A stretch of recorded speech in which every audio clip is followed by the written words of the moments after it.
ከከተማ እስከ ገጠር ቀበሌ ሁሉ ነገር በማብራት ተያይዘዋል። ህፃናት፣ ሴቶች ወፍጮ ለማስፈጫት እየጠበቁ ማታ ሌሊት ውሃ ለመቅዳት እየጠበቁ በሌሊት እስከ ማታው በዛን ሰዓት ደግሞ በእነዚህ ሴቶች የሚደርሰው አካላዊ ትንኮሳ። አሰላሙ አለይኩም ወራህመቱላሂ ተዓላ ወበረካቱ። ያ ጀማዎች እንዴት ናችሁ?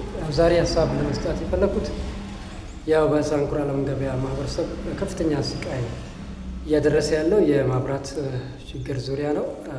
እንግዲህ ማታ አጠቃላይ ማህበረሰቡ በሚዲያ በምንም ድምፁን እያሰማ ነበረ። በስቃይ ከባድ የሆነ እንትን ነው እያደረሰብኝ ማብራቱ። እንግዲህ ዙሪያው ዞኖችና ወረዳዎች ማብራት እያለ እኛ ጋር ያለ ምንም ምክንያት ይጠፋል። መጥፋቱ ብቻ አይደለም እንደፈለገ ሄዶ እንደሚመጣ ይታወቃል። በቀን 4፣ 5፣ 6 ጊዜ እንደፈለገ ከዛም በላይ ዲም ላይት ነው የሚሆነው። እናም ደግሞ ከሄደ በኋላ ቀን ሙሉ ይውልና እንግዲህ አስቡት፣ ቀን ሙሉ ውሎ ማታ 4 ሰዓት እንደዛው 3 ሰዓት ይመጣል። ይህም ማለት ምንም አይነት ስራ በሌለበት ወይም ደግሞ ስራውን ሰው ጨርሶ በሚያከናውንበት ሰዓት ሳይሆን በቃ ቀን ሙሉ እንግዲህ ያው ሁሉም ነገር ዝግ ሆኖ ነው የሚለው ማለት ነው። ውሃ፣ ወፍጮ፣ ገራጅ ቤት ኤቭሪቲንግ በማብራት የሚንቀሳቀስ ነገር ማለት ነው። ይሄ ደግሞ ከባድ የሆነ በማህበረሰቡ ላይ የተደቀነ ፈተና ነው። ማሳያውን እንግዲህ በተደጋጋሚ እየነገርን ነው። ተፈጥሮዎች ድንገተኛ ችግር መጋጠም ምናምን ይሄ የተፈጥሮ ነገር ነው ይታወቃል። ነገር ግን በዚህ ምክንያት ነው ወይ ብለን በእርግጠኝነት መናገር ማንችልበት ደረጃ ነው ደረስ ነው። ይህም ማለት ደግሞ የሚለቀቅበት ታይም ቀን ሙሉ እንግዲህ አስቡት፣ ማታ 2 ሰዓት ይሄድና ከዛ ቀን ሙሉ ይላል። እንደገና ማታ 3 ሰዓት 4 ሰዓት ሲመጣ ሆን ተብሎ የተያዘ ነገር ነው መስለው ይሄ በግልጽ ማውራት እንደሚቻል ማለት ነው።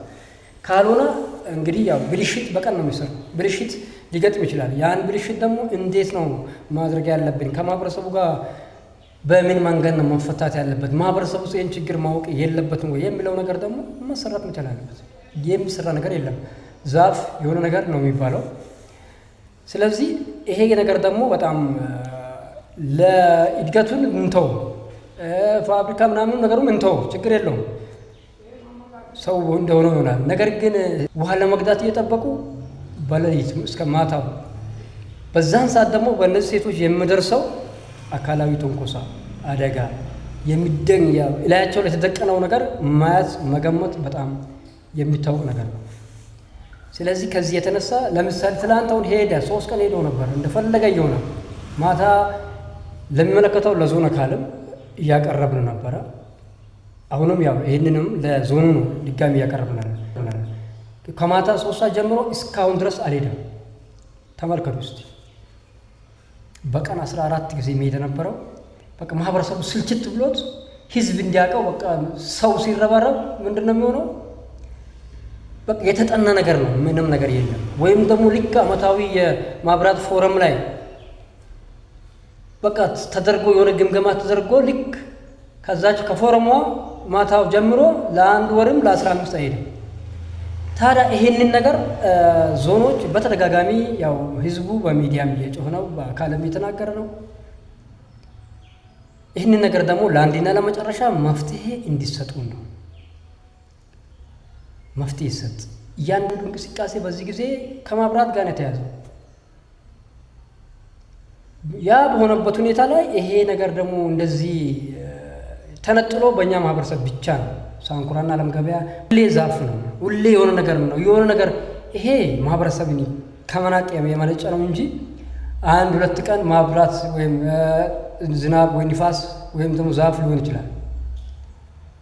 ዛሬም ዛፍ ነገም ዛፍ። ይሄ ነገር ከወዲሁ ሊስተካከልና መፍትሄ ሊሰጠው ይገባል። አሁንም የሚመለከታችሁ የዞኑ መሪዎቻችን ባካችሁ ይሄ ጉዳይ ምንድነው ቁጭ ብሎ መወያየት ያስፈልጋል። በቃ ቁጭ ብሎ ተብሎ የዞን መሪዎች እዚህ ላይ ነው ማውራት መቻል ያለብን። ምክንያቱም ይሄ ከአቅማቸው በላይ ነው። ከከንቲባውና ከወረዳ አስተዳዳሪ ከአቅማቸው በላይ ነው በእርግጠኝነት መናገር ቢቻሉ። ምክንያቱም የአቅማቸው ዛፍ ነው ምናምን ሲባል ነው እነሱ የሚራሩጡትም። ከዛ ውጪ ቀን ሙሉ ይውልና 4 ሰዓት ማታ ይለቀቃል። ምን ማለት ነው? ማታ 4 ሰዓት ተለቀቀ ምን ሊሰራ?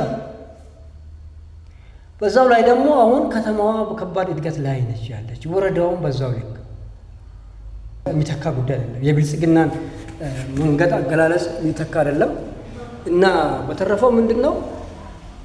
ስለዚህ ብልጽግና በሀገራችን ደረጃ ለውጥ ለማምጣት እየተሰራ ነው ያለው። ይብዛም ይነስም እኛም ጋር የተሰራ ነው ያለው። በዛ የተነሳ ደግሞ ምንድን ነው መፍትሄው ምንድን ነው? በማብራት ጉዳይ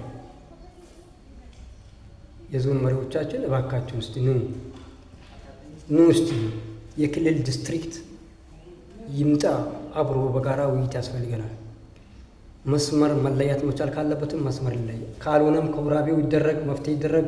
ወደ ህብረተሰቡ አምጡ ሀሳቡ ምን እናድርግ የሚለው ላይ ወይም መወያየት ያስፈልጋል።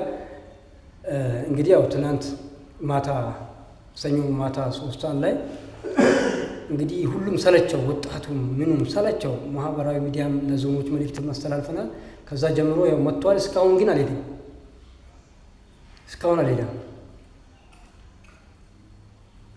አሁንም ለሳምንት ወይም ከዛ ለወርም ላይሄድ ይችላል። ያ አይደለም መፍትሄው። ዘላቂ መፍትሄ ይሰጣል ነው